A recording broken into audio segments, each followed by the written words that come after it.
Atos dos Apóstolos, capítulo 9. A conversão de Saulo. Enquanto isso, Saulo não parava de ameaçar de morte os seguidores do Senhor Jesus. Ele foi falar com o grande sacerdote e pediu cartas de apresentação para as sinagogas da cidade de Damasco. Com esses documentos, Saulo poderia prender e levar para Jerusalém os seguidores do caminho do Senhor que moravam ali, tanto os homens como as mulheres.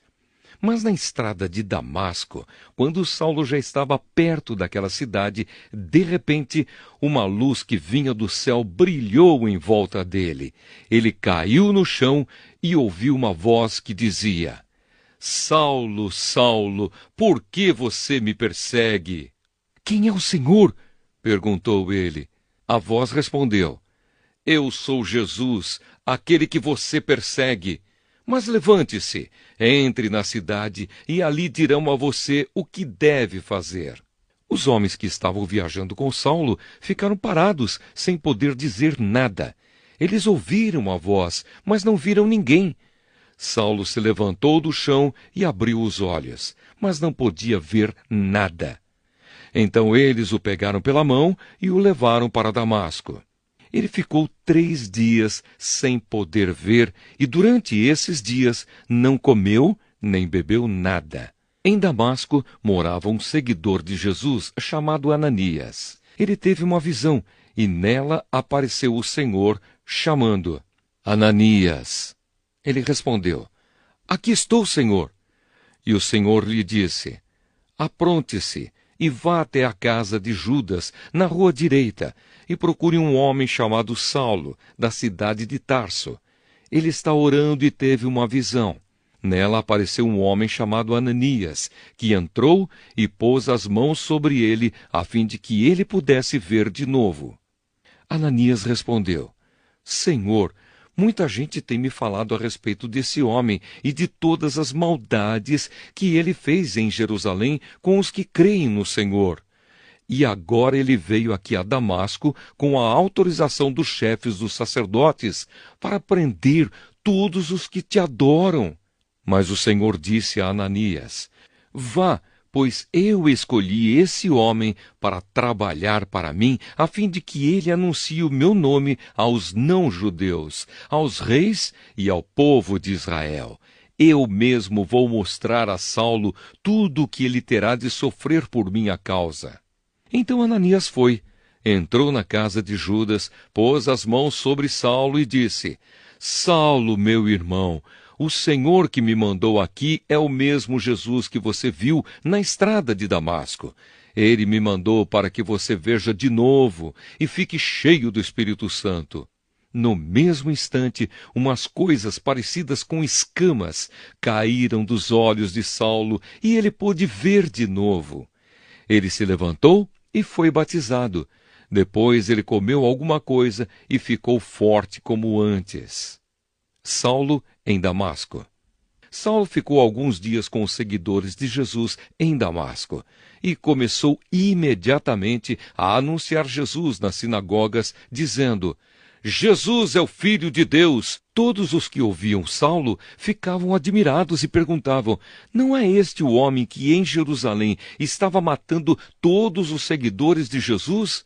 Não foi ele que veio até aqui para prender e levar essa gente aos chefes dos sacerdotes? Mas as mensagens de Saulo se tornavam cada vez mais poderosas. E as provas que ele apresentava de que Jesus era o Messias eram tão fortes que os judeus que moravam em Damasco não sabiam o que dizer. Muitos dias depois, os judeus de Damasco se reuniram e resolveram matá-lo. Mas Saulo ficou sabendo do plano deles. Eles vigiavam os portões da cidade dia e noite para o matar. Mas certa noite, os seguidores de Saulo o puseram dentro de um cesto e o desceram por uma abertura que havia na muralha da cidade. Saulo em Jerusalém. Saulo foi para Jerusalém e tentou juntar-se aos seguidores de Jesus.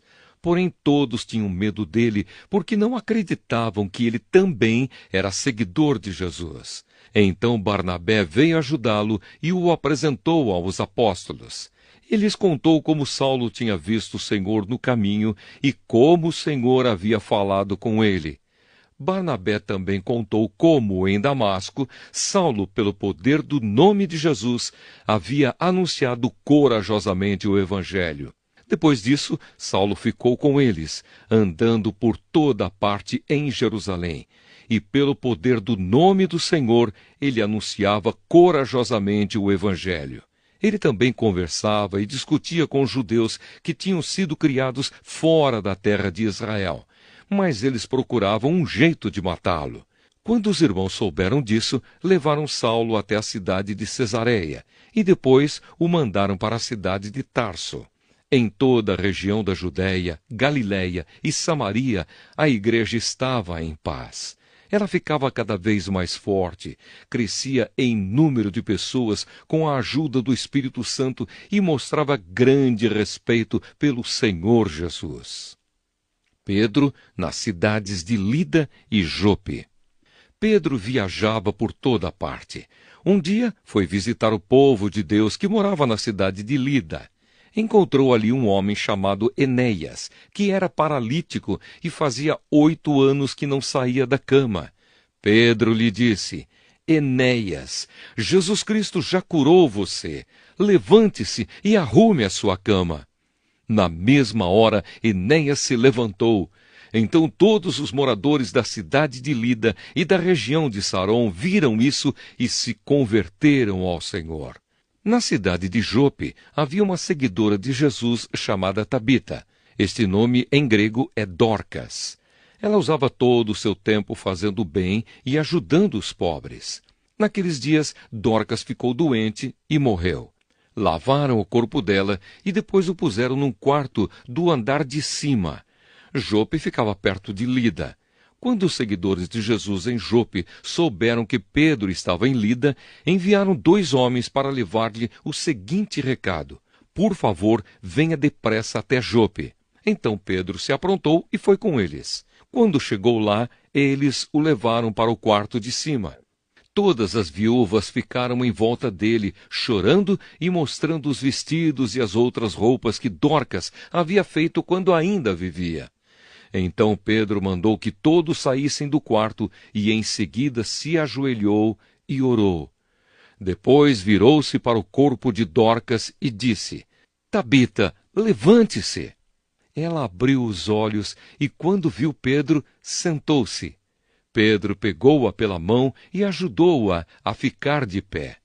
Em seguida chamou toda a gente da igreja, inclusive as viúvas, e a entregou a eles viva. As notícias a respeito disso se espalharam por toda a cidade de Jope e muitos creram no Senhor. E Pedro ficou lá muitos dias na casa de um curtidor de couros chamado Simão.